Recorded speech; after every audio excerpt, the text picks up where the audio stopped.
What's up, y'all? It's Andre Aiken, aka By Dre. I'm a trainer, entrepreneur, author, and a speaker. Today I'm going to be spitting some facts to help you guys level up emotionally, physically, and mentally. Stay ready.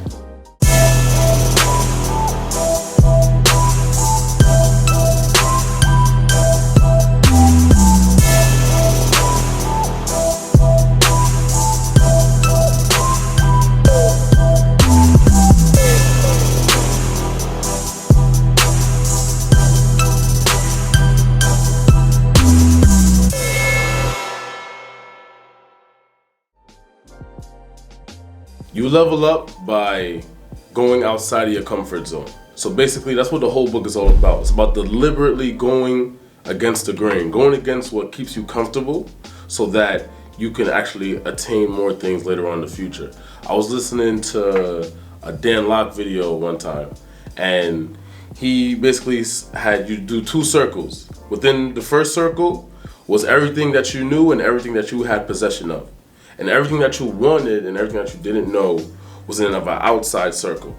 But the only way to attain the things that are outside of that circle is to go outside your comfort zone. Everything that you want, everything that you dream of, everything that you wish you had is literally outside your comfort zone. So the only way to get those things is to go outside your comfort zone. So if you deliberately do that on a daily basis, what makes you uncomfortable become a lot more comfortable, and your comfort zone will start to expand and expand and expand. All right? So the more you expand your comfort zone, the more things you will attain, the more you'll level up. So when you see someone that's on like a really high level, that person has expanded their comfort zone time and time and time and time again. Meanwhile, you haven't. That doesn't mean that you can't do it. That just means that you have to get it together now. Now it's your turn. Expand your comfort zone. Do what's uncomfortable. If you can only do 10 push-ups, shoot for 11. You can run a mile in like 10 minutes, try to shoot for 9 minutes and 45 seconds, you know? Expand your comfort zone by doing what's uncomfortable. That's how you level up. For the people that tell me they don't have time to work out, what that really says is you're lying to me and you to make yourself feel better about not working out because you know that you probably should be working out. No one has time for anything. We simply make time for everything. You guys go on social media, you guys watch YouTube videos, you guys have hobbies, you guys chill with your friends, you guys go out drinking, you guys have different things that you do throughout the day from the moment you wake up to the moment you go to bed, and you make time for those particular things. You simply have to make time for exercise. You prioritize exercise. People have this weird misconception that you have to spend hours and hours on end at a gym as if you're clocking in for work or something for you to make some type of noticeable gains. That's just not true. If you need to wake up a little earlier, like 20 minutes earlier, to get that 10-minute workout in, go ahead and do that. If you need to go to bed a little later to get that workout in, go ahead and do that. Prioritize exercise and you will see your results. You simply just don't make exercise a priority because you think exercise is some type of bad thing. Once you wash that away from your brain, everything else will come into place. If you don't have a gym membership, then you simply don't have a gym membership. When I was moving up the ranks of becoming stronger, I didn't have a gym membership either. All I had was a pull-up bar. And before I had a pull-up bar, you know what I used to do? I used to stuff a crate full of old textbooks and lift up the crate to my chest. Or I would like give piggyback rides to my little brother. Or I would just like lift up the little babies at my mother's daycare to get a little bit of a bicep curl thing going on, you know? You have to be creative. That's why this book is so essential, because you don't require any equipment at all. It's just you using what you have to get what you want. That's the premise of the whole thing about leveling up. I purposely make you become a little uncomfortable using what you have so that you get what you want and you'll be more comfortable later on in the future. So if you do not have a gym membership, that is not an excuse for you not to prioritize exercise. If you don't have a gym membership, that's all right. I don't have one either. Hell yeah, I have lazy days. The trick is you have to do it anyway. Even when you don't feel like it, you do it anyway. That's what discipline is all about. Doing what you have to do, whether you feel like it or not. Think of your discipline as like a video game character, right? And every single time you stay disciplined, the character gets increased by 1 level. And every single time you lay off your discipline and you don't become disciplined, you lose a level.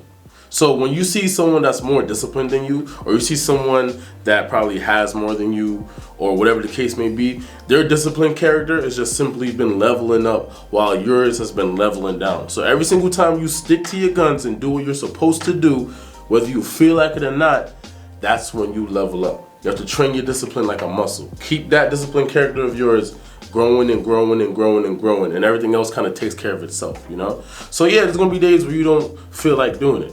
There's plenty of days where I don't feel like doing it, but you have to do it anyway. Another thing you can do is kind of like psych yourself out. Like, all right, cool, this isn't gonna be that bad. Or you can cut your time in half. Let's say I'm supposed to run 2 miles, I'm gonna run just 1 mile. And by the time I'm done with the 1 mile, I'm already going through the motions, so I'm gonna run another mile. And after that, I'm good to go. My workout is finished, you know? So do what you gotta do whether you feel like it or not. That's how you stay motivated. Think about your disciplined character or training your disciplined muscles and keep leveling up and be like, yo, listen, if I don't do this, I'm gonna feel like crap. If I do this, I'm gonna feel like crap in the moment, but feel 10 times better when I'm done. Think of how proud of yourself you're gonna be when you're done doing what you have to do, whether you feel like it or not. You understand what I'm saying? So, get it done. I do not eat healthy all the time. As a matter of fact, I had pizza yesterday. And the week before that, I had some Popeyes.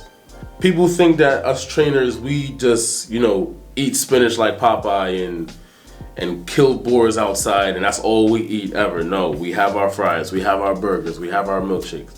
We do not eat healthy all the time. Or at least, I don't eat healthy all the time. I can't speak for everyone else, right? But the key is to eat healthy most of the time. Keep yourself sane. You don't have to, shove spinach down your throat 7 days a week if you hate doing it 7 days a week. I'd rather you do it 5 days a week, and the other 2 days, you spoil yourself a little bit for being able to do it the 5 times a week. You know what I'm saying? What you do most of the time will always overpower what you do sometimes. Let's say, for instance, we're in school. You do most of your homework. Most of the grades on your tests are really good. You participate in the class most of the time. You're probably gonna have a good overall grade in the class. But if you never participate, you never do well on your tests, and you never do your homework, you're gonna have a bad grade. So you missing a couple of homework assignments, you missing a couple of days of class, you're not hitting like an A+ on a couple of your tests, is it going to kill your overall GPA? You get what I'm saying? So what you do most of the time will always overpower what you do sometimes. Overall, you'll be a lot better than the average people walking around. So it's not about you eating healthy all the time. It's about you eating healthy most of the time. You have to live a little bit, Do not just deliberately put yourself in a miserable situation for the sake of leveling up. And then you end up falling off the wagon, and you stay off the wagon because you don't want to put yourself in that miserable state again. And after that, all of this was for nothing. I want to give you guys something that's sustainable. I want to give you guys something that you can stick with, something that can stay with you after the 30 days are already over. Remember, I'm trying to get you guys fit for a better life. I'm not trying to have you guys look good in the summertime and look like crap in the wintertime. That's not the goal here. I'm trying to have you guys look good all year round. Do what you have to do most of the time. And then sometimes you can afford to slack off a little bit. Like me and you having pizza yesterday, it's all right. Have your pizza, but earn your pizza. But have your pizza. You stay motivated by remembering why you started in the first place. You might have been bullied when you were younger, and you remember how helpless you felt, how powerless you felt, and you never want to feel that way again. That could be a reason to keep yourself motivated. If you're overweight, relish in the fact that you're not as healthy as you would want to be. When you run up some steps, you're out of breath too quickly. You feel insecure. You feel like you can't go for what you want because you don't look the part, so to speak. You can use that as a fire under your butt to push you towards your goals faster. Like for me, for instance, I felt like when I was younger, I was very weak and very skinny, and I wanted to make a change. So I went out of my way to continue to do push-ups and do push-ups and do push-ups, whether anyone told me to do them or not. And then as time started to progress, I became the By Dre that you guys see today. There's another person I know was really insecure. They felt real weak and real out of shape and really overweight. They started losing weight, and now they're out there talking to girls, lifting heavy weights in the gym, looking at themselves in the mirror like, wow, I really like the person I see. And it just translates into everything else in life, you know? You stay motivated by remembering why you started in the first place. Once you always have that little thing in the back of your head as to why you started, it's really hard to fall off. Why am I doing this? Once you give yourself a reason to deliberately put yourself in this discomfort, it becomes a lot less uncomfortable. Why am I doing this? Oh, because I don't want to be weak anymore. Because I don't want to be overweight anymore. Because I don't want to be insecure anymore. Because I don't want to not like what I see in the mirror anymore. Whatever your reason is, remember the reason why you started in the first place, and that will keep you motivated. On top of that too, motivation is just a temporary thing. You want to get motivated enough to a point where you become more disciplined. Motivation is for today, discipline is for forever. So you want to get motivated enough to reach to the point where you become more disciplined. Keep doing what you have to do, whether you feel like it or not. And whenever there's days where you feel like, oh, I don't feel like working out, I don't feel like doing my push-ups, remember why you started. Everybody, thanks for watching. Make sure you go buy my book. The link is in the description below. Also, make sure you guys like, share, and subscribe, and click the bell. That way you get a notification every single time I upload a new video. Be sure to follow me on Instagram @_Body by Dre. And share this video with anyone you know who needs to level up. Now I want to hear from you. What's the biggest challenge stopping you from leveling up? And what are you going to do about it? Comment below and let's have a conversation. Let's have some dialogue. I'm out.